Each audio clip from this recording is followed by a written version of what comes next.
Hi everyone, so today we have an analysis of New York's 24th Congressional District. We also have analysis of Ohio 1. We have Ohio 12. We have the Texas 7th Congressional District and the Texas 23rd Congressional District. Very, very interesting.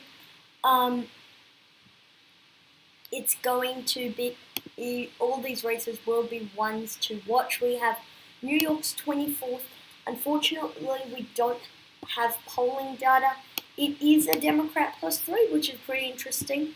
However, the Republican has been fundraising 4-1 over the Democrat there. It is a Clinton GOP seat. However, if we look at the fundraising, it's not looking too good. There's also a lot of pivot counties, so they could go either way. Overall, it could really go either way, to be honest. But because of that huge gap in the fundraising, I think that this seat will go into the leaning Democratic column. So the 24th will go into the leaning Democratic. Now the next one we're going to look at is Ohio 1. So we have the Ohio 1st Congressional District. We have Steve Chabot. I believe that's how you say his name. We also have Aftab Purville. I really don't know how you say that name. Looking at the primary data, very positive for the Republicans, but remember the Democrat was running unopposed. So that's pretty interesting, I guess. It is R+5, so you could say that because it is an R+5, it could go to the Republicans. But overall, I actually think that this Democrat really does have a very, very, very good chance of being the next United States congressman. So I think that in the first congressional district, I believe that this will go into the tilt Democratic column, flipping that seat.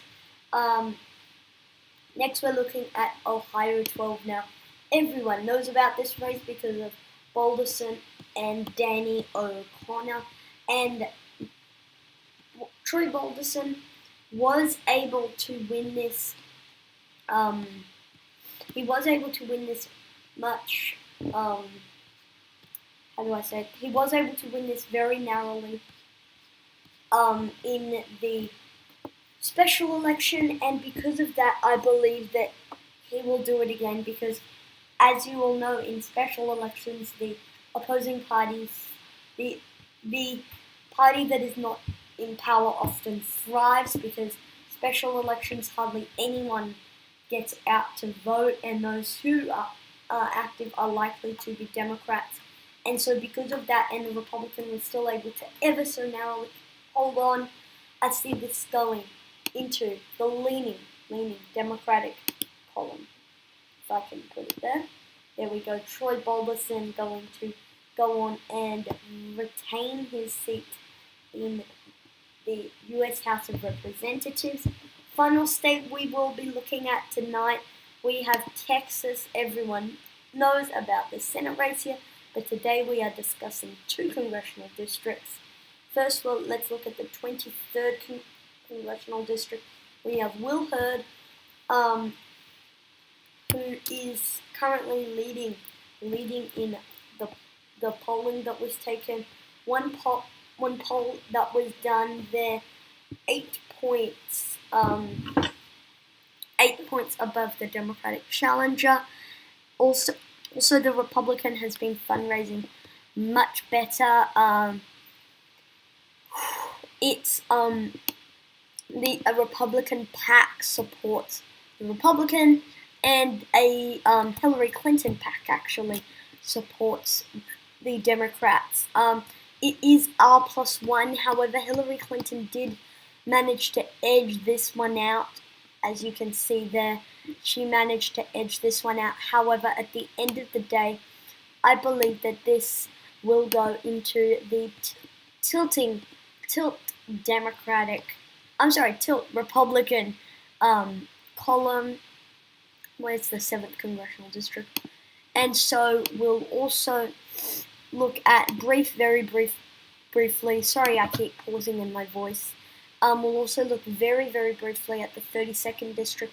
I believe this will go to the Republicans. I'm really sorry about my voice. I have the hiccups right now. So we also have the 7th Congressional District, where a generic Democrat was leading in the only poll done that was done in 2017. So not necessarily the best in the 7th Congressional District. I accidentally got that mixed up. The 7th goes, this was that, and then the 7th is yet to be decided.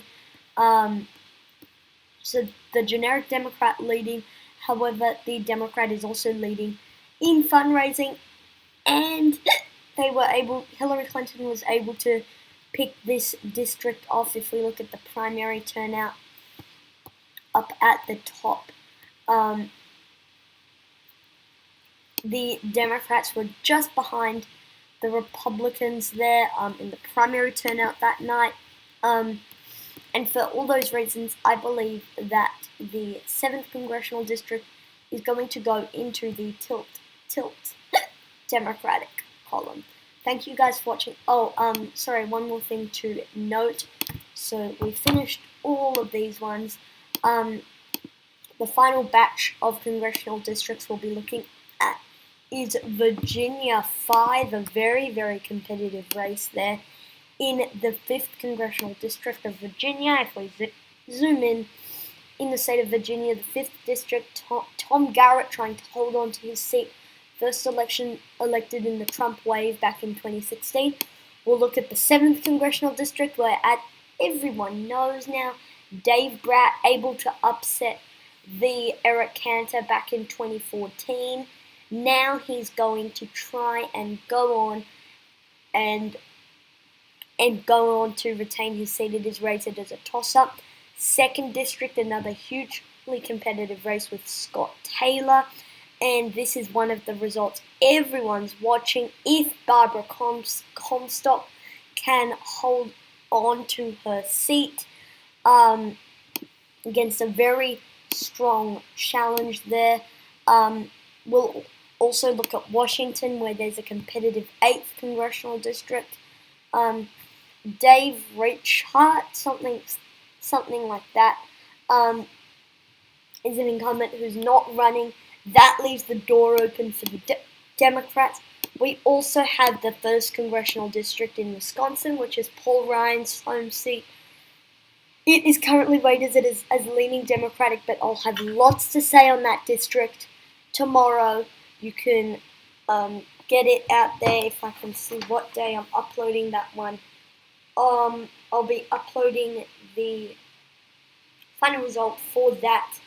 I believe it will be on either the Wednesday or Thursday morning at 7. You don't want to miss the finale, where and then the day after that, I'll also go through my official predictions with 50 days left of the midterms, where the House, Senate, and gubernatorial maps stand. So thank you guys for watching this video. Comment down suggestions below, and I'll